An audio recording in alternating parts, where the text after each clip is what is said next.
Good afternoon. My name is Adrian Rodriguez, and I'm going to refute Eric's claim that canceling high-speed rail is the best thing for California. For his first claim, he claimed that it is ethically wrong to seize private property of California. To this, I have a few quotes.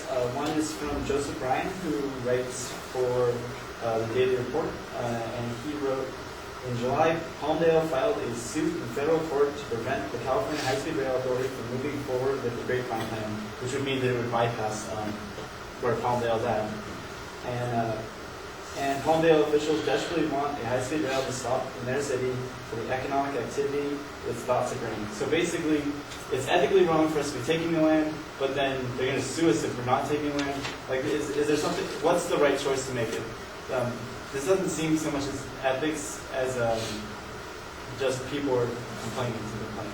Also, the eminent domain is actually in the Constitution. It allows for basically when you're building a public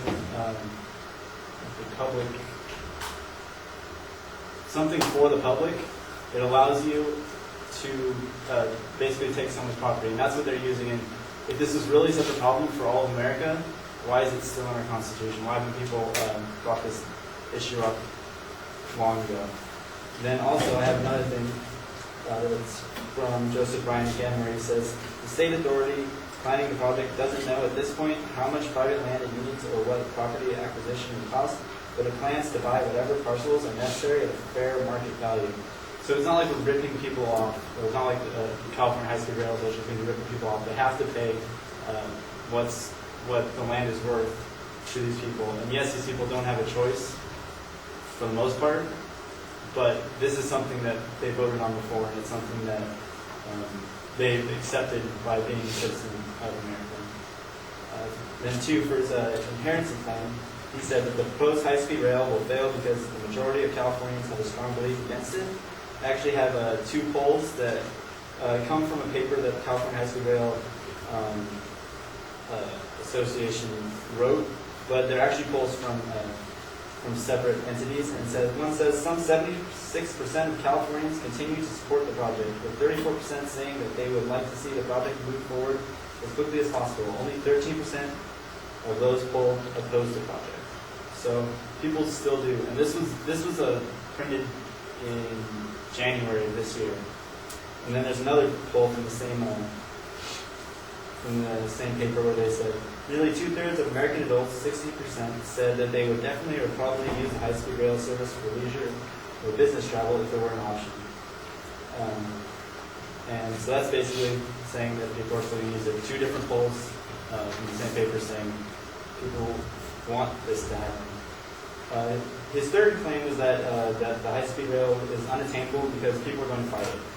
And mainly, again, to this, I have to say that people, one thing, don't really have a choice. Eminent domain is there. And I'm not going to go into the ethics of that because that's not part of this right now. I'd already explained that. But I have an example, actually.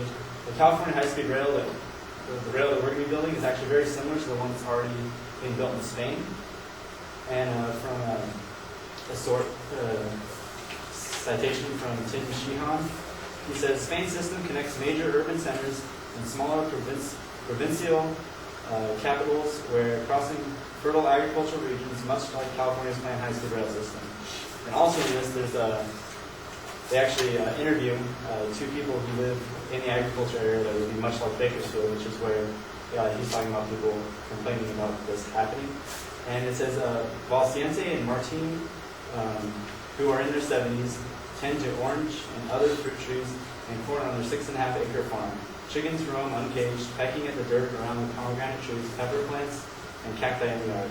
The ABE trains speed by the small farmstead several times an hour, and it hasn't affected us at all, Valciente says. So people are actually, you grow used to it.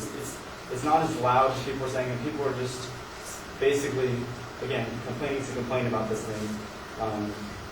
Obviously, it worked out for Spain, and it's definitely feasible for us. It's not something that we need to abolish the whole thing because people don't want us building the land. There's ways to get around this.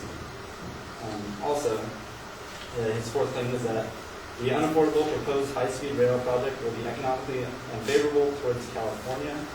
And to this, I have quote from the High Speed Rail Association where they say, the new business plan introduces a building block implementation approach to centers with high-speed trains. The project will be built incrementally as additional funding becomes available. Each step represents a critical decision point about whether to continue moving the project forward, and each completed segment can be used of its own before a statewide system is in place. Basically, this means that, first of all, they're only spending money that's been allocated already, and then second of all, that they're going to be building usable systems. So even if we only build like the first step, that's still going to provide some jobs for some people. It's going to get people from, I think, Bakersfield, Fresno to, well, I'm not exactly sure where, but it's not a very long stretch, but it is something, and it will be usable. And then to his fourth claim that the proposed high-speed rail project directly harms California's economy, I actually have a quote from Rachel Wall, who actually wrote for the California High-Speed Rail Authority. She says, as the state's population grows from 38 million people today to 60 million people in the mid-century, it's estimated that without high-speed rail, California would need as much as $171 billion to meet its transportation needs. So while he's saying that it's going to be bad for the economy, it's going to be worse for the economy not to go through with this. It's going to cost a lot more money. Right now, the California High-Speed Rail is estimated to cost about $98 billion as opposed to $171 billion. And then also another quote that I have from actually the California High-Speed Rail Association themselves. They say funds necessary to begin the initial construction segment have already been identified.